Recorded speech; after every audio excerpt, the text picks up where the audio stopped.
إن الحمد لله نحمده ونستعينه ونستغفره ونؤمن به ونتوكل عليه ونعوذ بالله من شرور أنفسنا ومن سيئات أعمالنا من يهده الله فلا مضل له ومن يضلل فلا هادي له وأشهد أن لا إله إلا الله وحده لا شريك له وأشهد أن محمدا عبده ورسوله أرسله بالحق بشيرا ونذيرا وداعيا إلى الله بإذنه وسراجا منيرا أما بعد فأعوذ بالله من الشيطان الرجيم بسم الله الرحمن الرحيم يا أيها الذين آمنوا اتقوا الله حق تقاته ولا تموتن إلا وأنتم مسلمون يا أيها الناس اتقوا ربكم الذي خلقكم من نفس واحدة وخلق منها زوجها وبث منهما رجالا كثيرا ونساء واتقوا الله الذي تساءلون به والأرحام إن الله كان عليكم رقيبا يا أيها الذين آمنوا اتقوا الله وقولوا قولا سديدا يصلح لكم أعمالكم ويغفر لكم ذنوبكم ومن يطع الله ورسوله فقد فاز فوزا عظيما وقال نبينا صلى الله عليه وسلم خير الكلام كلام الله وخير السنن سنن محمد صلى الله عليه وسلم وشر الأمور محدثاتها وكل محدثة بدعة وكل بدعة ضلالة وكل ضلالة في النار أو كما قال عليه الصلاة والسلام رب اشرح لي صدري ويسر لي أمري واحلل عقدة من لساني يفقهوا قولي எல்லா புகழும் ஏக இறைவனாகிய அல்லாஹ்வுக்கே உரித்தாக்கி அவனுடைய சாந்தியும் சமாதானமும் அன்பும் கிருபையும் அல்லாஹ்வுடைய தூதர் முஹம்மது ஸல்லல்லாஹு அலைஹி வஸல்லம் அவர்கள் மீதும் அவருடைய வாழ்க்கை வழிமுறைகளை தமது வாழ்வில் நிறைவேறாமல் பின்பற்றி வாழ்ந்த சஹாபாக்கள் தொடக்கம் மற்றும் நல்லோர்கள் மீதும் குறிப்பாக நம் மீதும் என்றும் உண்டாகட்டுமா. அல்லாஹ்வுடைய பெரும் கிருபையால் அவன் நம் மீது கடமையாக்கிய ஜுமா என்கிற இந்த வணக்கத்தை நிறைவேற்ற அல்லாஹ் இல்லத்திலே நாம் ஒன்று கூடியிருக்கிறோம். நம்முடைய நல்ல எண்ணங்களை செயல்பாடுகளை அல்லாஹ் சுப்ஹானஹு வ தஆலா ஏற்றுக்கொண்டு அதற்குரிய நிறைந்த கூலியை அல்லாஹ் நம் அனைவருக்கும் தந்தர் புரிவானாக. கண்ணியமானவர்களே, அல்லாஹ் சுப்ஹானஹு வ தஆலா பலவிதமான அருள்களை நமக்கு வழங்கி இருக்கிறார். அவைகளுக்கு எந்த அளவிற்கு நாம் நன்றி செலுத்திக் கொண்டிருக்கிறோம் என்பதை நாம் சிந்திக்க கடமைப்பட்டிருக்கிறோம். பல நியமத்துகளை நாம் உணராதவர்களாகத்தான் வாழ்ந்து கொண்டிருக்கிறோம். ஆனால் அந்த நியமத்துகள் நம்மை விட்டு பறிக்கப்படுகிற போது, நம்மிடமிருந்து எடுக்கப்படுகிற போது தான் அந்த நியமத்துடைய மதிப்பு என்ன என்பதை நாம் உணரக்கூடியவர்களாக பெரும்பான்மையானவர்கள் இருக்கிறார்கள். அல்லாஹ் சுப்ஹானஹு வ தஆலா நியமத்தை வழங்குகிறவன். அவன் தனக்கென்று ஒரு சுன்னாவை வைத்திருக்கிறான். திருமறை குர்ஆனில் அல்லாஹ் சொல்கிறான், இன்னல்லாஹ லம் யகு முகய்யிரன் நிஅமதன் அன்அம அல்லாஹு அலா கௌமின் ஹத்தா யுகய்யிரு மா பி அன்ஃபுஸிஹிம் என்று அல்லாஹ் சொல்கிறான்.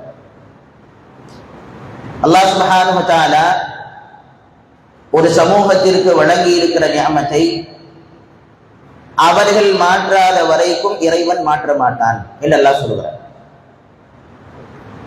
அது ஒரு சமூகத்திற்காக இருந்தாலும் சரி, ஒரு தனி மனிதனுக்காக இருந்தாலும் சரி, ஒரு நியமத்தை அல்லாஹ் கொடுத்துட்டான்னு சொன்னா அந்த நியமத்தை அவர் பாதுகாத்துக் கொள்ள வேண்டும் என்பது அல்லாஹ்வுடைய எதிர்பார்ப்பு. எப்ப அவர் அதை பாதுகாக்கலையோ அப்போது சிறுக சிறுக அவரிடமிருந்து இறைவன் அதை எடுத்துக் கொள்வார். திரும்ப அந்த நியமத்தை அவர் இழந்தவராகத்தான் இருப்பார். இது அல்லாஹ்வுடைய சுன்னா என்று அல்லாஹ் சொல்கிறார். அல்லாஹ்வாக இருப்பதில்லை, மனிதன் அதை பொருட்படுத்தாமல், அதற்கு நன்றி செலுத்தாமல், அதனுடைய மதிப்பை புரிந்து கொள்ளாமல் உதாசீனப்படுத்துகிற நேரத்துல அல்லாஹ் ரப்புல் ஆலமீன் இந்த நிஅமத்தை அவரிடமிருந்து எடுக்கிறான், மாற்றி விடுகிறான் என்று இறைவன் சொல்லி காட்டுகிறான். அப்படி பல நிஅமத்துகள் நம்மிடமிருந்து பல நேரங்களில் எடுக்கப்பட்டவையாக கூட இருக்கலாம். நாம் உணராததுனால, நாம் கண்டுகொள்ளாமையினால, நன்றி செலுத்த தவறியதுனால, அதற்குரிய மதிப்பை கண்ணியத்தை வழங்குவதன் மூலம் பாதுகாக்காததுனால அது நம்மை விட்டு செல்லக்கூடியதாகவே பல நியமத்துகள் இருக்கிறது. போன பிறகுதான் அந்த நியமத்துடைய வேல்யூ என்ன, மதிப்பு என்ன என்பதை நாம் உணர்கிறவர்களாக இருக்கிறோம். அப்படி இறைவன் வைத்திருக்கிற நியமத்துகளில் ஒன்றுதான் அச்சமற்ற வாழ்வு என்பது. திருமறை குர்ஆனில் அல்லாஹ் சுப்ஹானஹு வ தஆலா அந்த நியமத்தை உணர்ந்து பார்க்க வேண்டும் என்று அல்லாஹ் சொல்கிறார். தன்னை அடையாளப்படுத்துகிற போது அப்படித்தான் இறைவன் அடையாளப்படுத்துகிறார். திருமறை குர்ஆனில் ஒரு சிறிய அத்தியாயம் இருக்கிறது, சூரா அல் குரைஷ். அந்த அத்தியாயத்தில் அல்லாஹ் ரப்புல் ஆலமீன் குறைஷிகளுக்கு செய்த நிஅமத் என்ன என்பதை அல்லாஹ் சொல்கிறார். மக்காவில் வாழ்ந்த அந்த குறைஷியர்கள் பெரும்பகுதி வியாபாரிகளாக இருந்தார்கள். மக்காவில இருந்து வியாபார பொருளை எடுத்துட்டு அந்த இடத்துல கொண்டு போய் விற்பாங்க. அங்க இருக்கிற பொருளை எடுத்து மக்காவுக்கு கொண்டு வருவார்கள். இப்படி வியாபார ரீதியாக பயணம் செய்கிறவர்களாகத்தான் பெரும்பான்மையானவர்கள் இருந்தார்கள். ஏன், அல்லாஹ்வுடைய தூதர் ஸல்லல்லாஹு அலைஹி வஸல்லம் அவர்களும் தன்னுடைய ஆரம்ப கட்டத்தில் அப்படித்தான் இருந்தார்கள். அல்லாஹ் ரப்புல் ஆலமீன் அந்த அத்தியாயத்தில் சொல்கிறான், لإيلاف قريش إيلافهم رحلة الشتاء والصيف فليعبدوا رب هذا البيت. இந்த வீட்டுடைய இறைவன் யாரோ அவரை அவர்கள் வணங்கட்டும். அவன் யார்? அல்லதி அத்அமஹும் மின் ஜூஇன், பசியிலிருந்து அவர்களுக்கு உணவளித்தான். வஆமனஹும் மின் கௌஃபின், பயத்திலிருந்து அவர்களுக்கு அமைதியை, அச்சமற்ற வாழ்வை இறைவன் ஏற்படுத்தினான். அந்த இறைவனை அவர்கள் வணங்கட்டும் என்று அல்லாஹ் சொல்கிறார். அவர்களுக்கு இறைவன் அந்த உத்தரவாதத்தையும் அச்சமற்ற சூழலையும் ஏற்படுத்தி இருந்ததினால்தான் அவர்கள் தைரியமாக வியாபாரம் செய்ய முற்படலானார்கள், செல்வங்களை பெருக்கிக் கொண்டார்கள், கண்ணியங்களை உருவாக்கி கொண்டார்கள். எனவே அல்லாஹ் அவர்களுக்கு வழங்கி இருக்கிற நிஅமத் அச்சமற்ற வாழ்வு என்று அல்லாஹ் சொல்லி அந்த இறைவனை நீங்கள் வணங்க வேண்டும் என்று அல்லாஹ் கட்டளையிடுகிறார். எனவே மனிதனுக்கு அல்லாஹ் வழங்குகிற நிஅமத்துகள்ல மனிதன் பலரும் உணராமல் இருக்கிற நிஅமத்துகள்ல ஒண்ணு என்னன்னு சொன்னா அச்சமற்ற வாழ்வு என்று. பெருமானார் ஸல்லல்லாஹு அலைஹி வஸல்லம் அவர்கள் சொன்னார்கள், ஸஹீஹ் திர்மிதியில் இந்த செய்தி பதியப்படுகிறது, மன் அஸ்பஹ மின்கும் ஆமினன் ஃபீ சிர்பிஹி வ முஆஃபன் ஃபீ ஜஸதிஹி இன்தஹு கூத யௌமிஹி ஃபகஅன்னமா ஹைஸத் லஹு துன்யா என்று ரசூலுல்லாஹ் சொல்றாங்க. உலகத்திலேயே பாக்கியசாலியார், அதிர்ஷ்டசாலியார், உலகத்தையே அடைந்து கொண்டவர் யார் என்பதை பற்றி ரசூலுல்லாஹ் சொல்றாங்க. நிறைய செல்வங்களை உண்டாக்கி கொண்டவர் பாக்கியவான் அல்ல, நிறைய படித்து பட்டங்களை பெற்றவர் அல்லது இன்ன பிற விஷயங்களில் தன்னுடைய ஆற்றலை, திறமையை வெளிப்படுத்தியவர் அவர் பாக்கியம் பெற்றவர் அல்ல. மூணு விஷயங்களை ரசூலுல்லாஹ் சொல்றாங்க. ஒன்னு, மன் அஸ்பஹ மின்கும் ஆமினன் ஃபீ சிர்பிஹி, காலையில் அவர் படுக்கையிலிருந்து எழும்புகிற போது அச்சமற்றவராக எழும்புகிறார். யாரை பத்தி அவருக்கு பயம் இல்லை, எதை பத்தியும் பயம் இல்லை, நிம்மதியாக உறங்கி நிம்மதியாக எழும்புகிறார். அது மிகப்பெரிய வாக்கியம். இவருக்கு கடன் கொடுக்க வேண்டும், இவருக்கு இதை செய்யணும், இது பல டென்ஷன்கள்ல, பல மன அழுத்தங்கள்ல இருந்து விடுபட்டு காலையில் எழும்புகிற போது அவர் பரிசுத்தமான உள்ளத்தோடு ஒரு நிலை மனநிலையோடு எழும்புகிறார். யார் எப்படி எழும்புகிறாரோ அவரால் மாத்திரமே படுக்கையிலிருந்து எழும்புகிற போது ஓதுகிற துஆவை ஓத முடியும். யாருக்கு பல குழப்பம் இருக்குதோ, டென்ஷன்ல இருக்கிறாரோ, காலையில் எழும்புகிற போது அவர் ஒரு சமநிலை இல்லாதவராக இருக்கிறாரோ அவரால் படுக்கையில் எழும்புகிற துஆவை கூட ஓத முடியாது.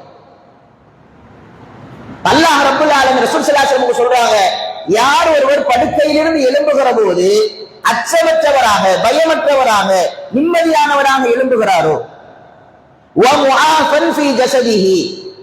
உடல் ஆரோக்கியத்தோடு எழும்புகிறாரோ, காலை அடைகிறார், படுக்கையில் எழும்புகிற போது அவருக்கு யாரை பற்றிய பயம் இல்லை, கவலை இல்லை, நிம்மதியானவராக அவர் அல்லாஹ்வை புகழ்ந்து எழும்புகிறார், உடலிலே ஆரோக்கியம் இருக்கிறது.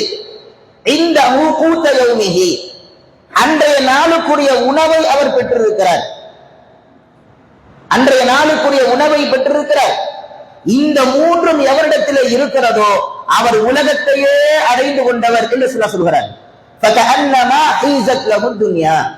உலகத்தையே அடைந்தவர் என்று ரசூல் ஸல்லல்லாஹு அலைஹி வஸல்லம் சொல்றார். நீங்க மனசு இதுக்கு தான் ஓடுறார், நிம்மதிக்காக ஓடுகிறார், எனக்கு மன அமைதி வேண்டும் என்று ஓடுகிறார், விடுமுறை காலங்களை எங்க போய் கழித்தால் சந்தோஷம் கிடைக்கும் ஓடுறார். அல்லாஹ் அது வழங்குகிற பாக்கியம். ஆரோக்கியத்திற்காக ஓடுகிறான், எதை எதை எப்படி எப்படி செஞ்சா நமக்கு ஆரோக்கியம் கிடைக்கும் என்று ஓடுகிறான். ஒரு காலத்துல இல்லாத பல விஷயங்கள் இன்றைக்கு உருவாகி இருக்கிறது. ஒரு காலத்துல சாப்பிட்டார்கள், உழைத்தார்கள், உறங்கினார்கள், அவர்களுக்கு ஆரோக்கியத்தை பற்றிய கவலை எவ்வளவாக ஏற்பட்டதில்லை. ஏன்னா அவங்களுடைய வேலையும் சாப்பாடும் எல்லாமே ஒரே மாதிரியாக இருந்தது. எனக்கு அப்படி இல்லை. இன்னைக்கு தனியாக உங்களை நீங்க ஆரோக்கியப்படுத்திக் கொள்ள வேண்டும் என்பதற்காக தனித்தனி கோர்ஸுகள் நடத்தப்படுகிறது. நாங்க உங்களுக்கு படிச்சு தர்றோம், உங்கள் உடலை குறைப்பதற்கு, எடையை குறைச்சு கொடுக்கிறதுக்கு, உங்களை ஆரோக்கியப்படுத்துறதுக்கு நாங்க உங்களுக்கு ஹெல்ப் பண்றோம், நீங்க இவ்வளவு ஃபீஸ் கட்டினா போதும் என்று சொல்லி புதுவிதமான முறையில் ஆரோக்கியத்தை தேடுகிற சூழல் இன்றைக்கு பெருவாரியாக உருவாகி இருக்கிறது. இன்னைக்கு உழைப்பு மிக குறைந்தும் சாப்பாடு அதிகப்பட்டு போயிருக்கிற ஒரு காலம். விதவிதமான உணவுகளை உட்கொள்கிறோம், ஆரோக்கியம் இல்லாமல் போய்விடுகிறது. ஆரோக்கியத்தை தேடி மனிதன் ஓடுகிறார். மூன்றாவது, உணவை தேடி ஓடுகிறார். காலையில் எழும்ப ஆரம்பித்து ஓட ஆரம்பிக்கிறவன் இரவுத்தான் வருகிறான், தன் ஓட்டத்தை நிறுத்திக் கொள்கிறான். அவன் உறங்கினா கூட அவனுக்கு அந்த தேவை நிற்பதில்லை. அடுத்த நாள் ஓடணுங்கிறதுக்குரிய ஏற்பாட்டையும் எதிர்பார்ப்புகளையும் நோக்கி ஓடுகிறான். ரசூலுல்லாஹ் சொன்னாங்க, இந்த மூணும் யாருக்கு அல்லாஹ்வால வழங்கப்பட்டிருக்கிறதோ அவர் உலகத்தை வென்றவர் என்று ரசூல் ஸல்லல்லாஹு அலைஹி வஸல்லம் சொல்றார்.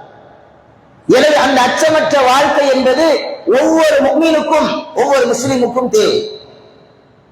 அதை நாம் சரியான முறையில் தான் அடைந்து கொண்டிருக்கிறோமா, அனுபவித்துக் கொண்டிருக்கிறோமா, அதற்கு நன்றி செலுத்திக் கொண்டிருக்கிறோமா என்பதை நாம் யோசித்து கடமைப்பட்டிருக்கிறோம். இந்த மூன்றுமே இல்லாதவர்கள் இருக்கிறார்கள். தினம் தினம் அச்சத்தோடு வாழ்கிறவர்கள் இருக்கிறார்கள். உயிர் பயம் என்பது தன்னுடைய வாழ்க்கையில் யதார்த்தமாக்கிக் கொண்டவர்கள் இருக்கிறார்கள். நம் கண்களுக்கு முன்னால் இருக்கிறார்கள். நாம் சர்வசாதாரணமாக பல நேரங்களில் கலந்து போய்விடுகிறோம். நம் மார்க்க சொந்தங்கள், முஸ்லிம்கள், முஃமின்கள், அல்லாஹ்வை மட்டும் வணங்குகிறவர்கள், உலகின் பல பகுதிகளிலே வாழ்கிறவர்கள் ஒரு சாரார் அனுதினமும் மரண பயத்தோடு தான் வாழ்ந்து கொண்டிருக்கிறார்கள். நம் கண்களுக்கு முன்னால் இருக்கிறது கஸா. நாம் அடிக்கடி ஞாபகப்படுத்திக் கொள்ள வேண்டிய மனிதர்களில், அல்லாஹ்வுடைய நிஅமத்துகளில் உள்ளவர்களில் ஒரு சமூகம். அவர்கள் ஒவ்வொரு நாளையும் அடைகிற போது குண்டு வெடிப்பு சப்தத்தை கேட்காமல் ஒரு நாளை அடைவதில்லை. அவர்களுக்கு அது பழகி போனதாக இருக்கிறது. ஷஹாதத்தை, ஜனாசா தொழுகையை ஒரு நாள் கூட இல்லாமல் அவர்கள் இருந்ததில்லை. இன்றைக்கு அவர்கள் துடை தெரியப்படுவதற்குரிய வேலைகள் செய்யப்பட்டுக் கொண்டிருக்கிறது, நாம் பார்த்துக் கொண்டிருக்கிறோம். அச்சமற்ற வாழ்வை அல்லாஹ் சுப்ஹானஹு வ தஆலா இந்த நிமிடம் வரைக்கும் நமக்கு வழங்கி இருக்கிறார் என்றால் நாம் அல்லாஹ்வுக்கு நன்றி செலுத்த கடமைப்பட்டிருக்கிறோம். என் கடமையை நிறைவேற்ற, என் உலக வாழ்வை நான் செயல்படுத்திக் கொள்ள, எனக்கு எந்த உபத்திரவங்களும் இல்லாமல் நிம்மதியாக நான் செயல்படுகிறேனா, அது அல்லாஹ் எனக்கு தந்த நிஅமத், அதற்கு நான் பதில் சொல்ல வேண்டும், நன்றி செலுத்த வேண்டும் என்கிற உணர்வோடு வாழத்தான் இறைவன் இன்னொரு பகுதி அந்த நிஅமத்தின் ஆதாரங்களை, அடிப்படைகளை, நமக்கு முக்கியத்துவங்களை செய்து காட்டுகிறார். தங்கள் சொந்த வேலைகளை கூட செய்ய முடியாமல், இறைவனுக்கு செய்ய வேண்டிய கடமைகளை செய்ய முடியாமல் நிர்பந்தத்திற்குள்ளாக்கப்படுகிற, அச்சப்படுத்தப்படுகிற ஒரு சூழல் இருக்கிறது. அல்லாஹ் அதிலிருந்து நம்மை பாதுகாக்க வேண்டும். ஆனால் சமகாலங்களில் நமக்கும் அந்த பிரச்சனை இருந்து கொண்டுதான் இருக்கிறது. ஏதாவது ஒரு பொது பிரச்சனை ஏற்பட்டு விட்டால் இந்த பிரச்சனையை செய்தவர் யார் என்று அடையாளப்படுத்தப்படுகிறவர்கள் முதன்மையானவராக இருப்பவர் முஸ்லீமாகத்தான் இருக்கிறார். அந்த சமூகத்தின் மீது இந்த பணி சுமத்தப்படுகிறது. அவனை குற்றவாளியாக்குகிறார்கள். அதன் மூலம் அந்த சமூகத்தின் மீது ஒரு பயத்தை திணிக்க பார்க்கிறார்கள். இன்னைக்கு நடந்து கொண்டிருக்கிறது. பட்டவர்த்தனமாக செய்யப்படுகிற சதிகளில், அநீதங்களில், அக்கிரமங்களில் உள்ளதாக இருக்கிறது. அப்படி இருந்தும் நாம் இந்த சமூகத்தில் நிம்மதியாக இருக்கிறோம் என்றால் அல்லாஹ்வுக்கு நன்றி செலுத்த நாம் கடமைப்பட்டிருக்கிறோம். சஹாபாக்கள் அச்சமற்ற வாழ்வை அல்லாஹ்வுடைய தூதர்கிட்ட போய் கேட்டாங்க. கப்பாப் ரலியல்லாஹு அன்ஹு அவர்கள் ஒரு தடவை ரசூலுல்லாஹ் வந்தாங்க. அல்லாஹ்வுடைய தூதரே, எங்களை நிறைய கஷ்டப்படுத்துறாங்க, ரொம்ப கஷ்டப்படுத்துறாங்க. எங்களால் அவர்களது துயரங்களை, அவர்களது கஷ்டங்களை, அவர்கள் தடுக்கிற வேதனைகளை தாங்கிக் கொள்ள முடியல. அல்லாஹ்விடத்தில் உதவி கேளுங்கள் அப்படின்னு சொன்னார். நபிகள் நாயகம் ஸல்லல்லாஹு அலைஹி வஸல்லம் அவர்கள், என்னப்பா இதுக்கே நீங்கள் தளர்ந்து விட்டீர்களா என்பதை போல ஹப்பாவையும் அவரோடு வந்தவர்களையும் பார்த்து ரசூலுல்லாஹ் சொன்னார்கள், உங்களுக்கு முன்னால் இருந்தவர்கள் ஒருவர் அல்லாஹ்வை ஏற்றுக்கொண்டதனால் குற்றவாளியாக்கப்பட்டு பொது சமூகத்திலே கொண்டு வரப்பட்டார். அவரிடத்தில் சொல்லப்பட்ட கண்டிஷன் என்னன்னு சொன்னா, நீ லா இலாஹ இல்லல்லாஹ் என்ற இந்த கலிமாவை விட்டு விட்டால் உன்னை நாங்கள் உயிரோடு விட்டு விடுகிறோம், இல்லை என்றால் கொலை செய்வோம் சொன்னாங்க. அவர் உடலை ஒரு பெரிய ரம்பத்தினால் அவருடைய உச்சந்தலையில் வைக்கப்பட்டு உடல் இருகூறாக பிரிக்கப்பட்ட போதும் ஒரு கலிமாவை விடவில்லை. இன்னொருவர் கொண்டு வரப்பட்டார்.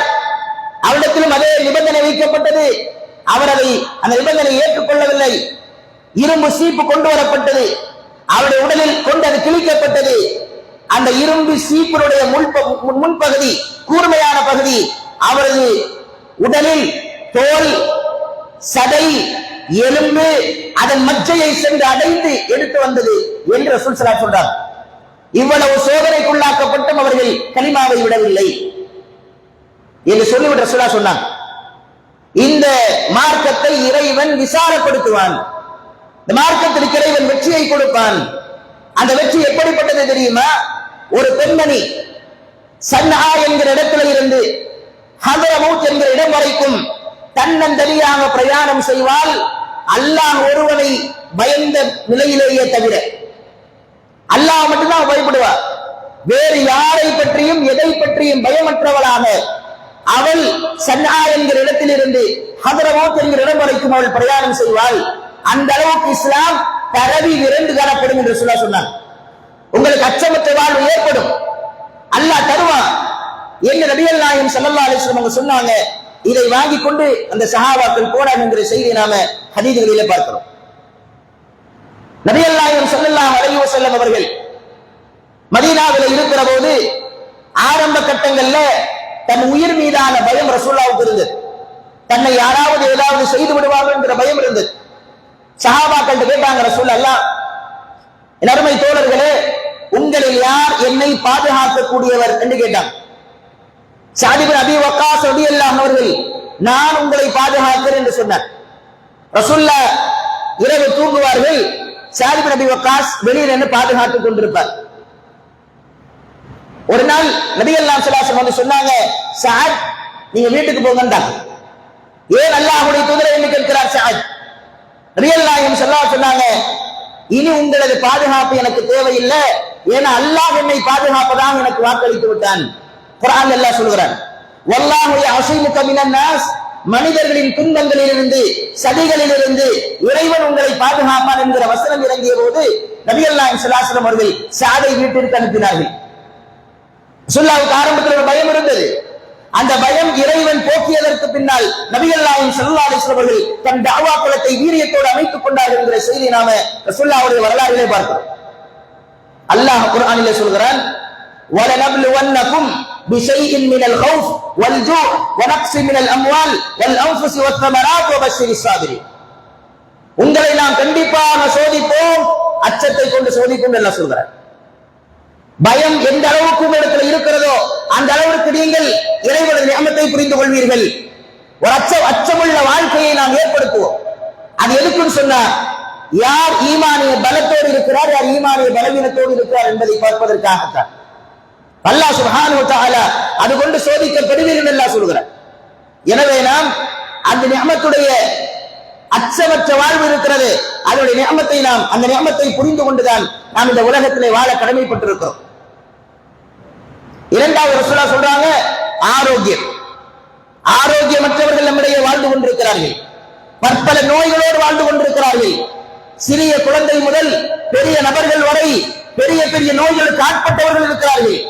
அல்லாஹ்வை இலகுவாக தொழ முடியாமல், அல்லாஹ்வுக்கு செய்ய வேண்டிய வணக்க வழிபாடுகளை செய்ய முடியாமல் ஆரோக்கிய குறைவினால் பாதிக்கப்பட்டவர்கள் இருக்கிறார்கள்.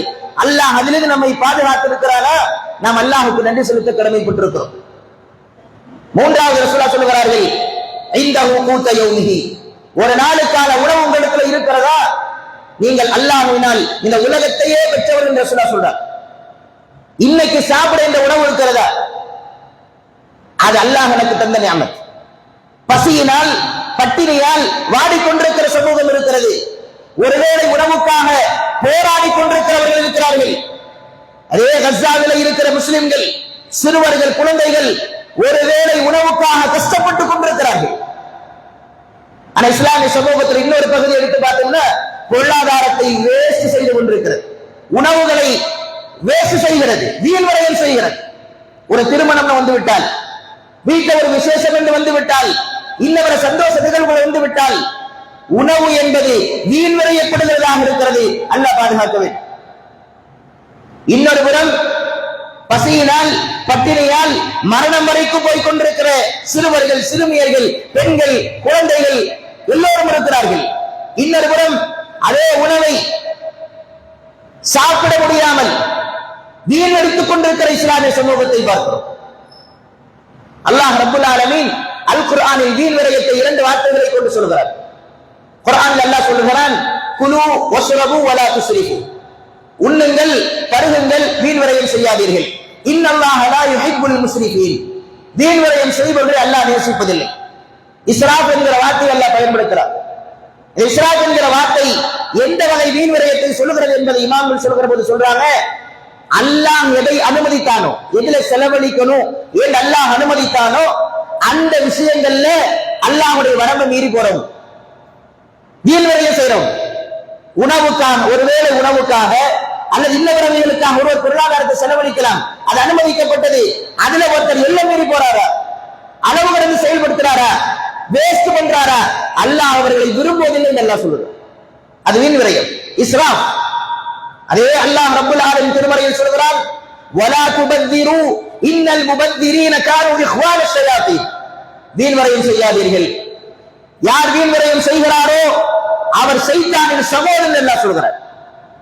இங்க அல்லாஹ் வீண் விரயத்தை பேசுறார். இது என்ன வீண் விரயம்?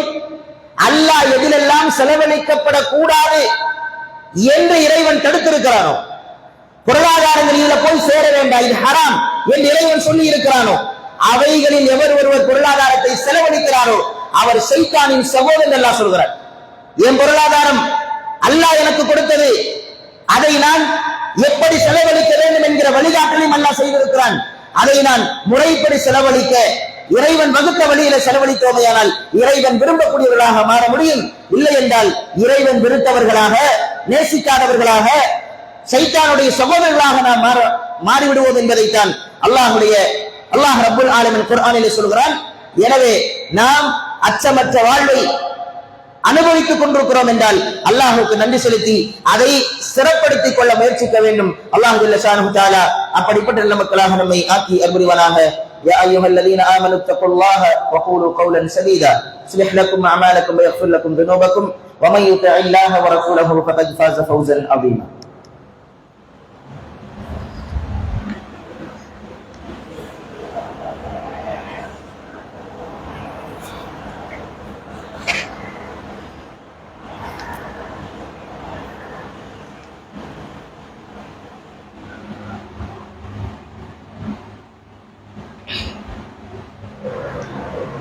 Alhamdulillah Rabbil Alamin.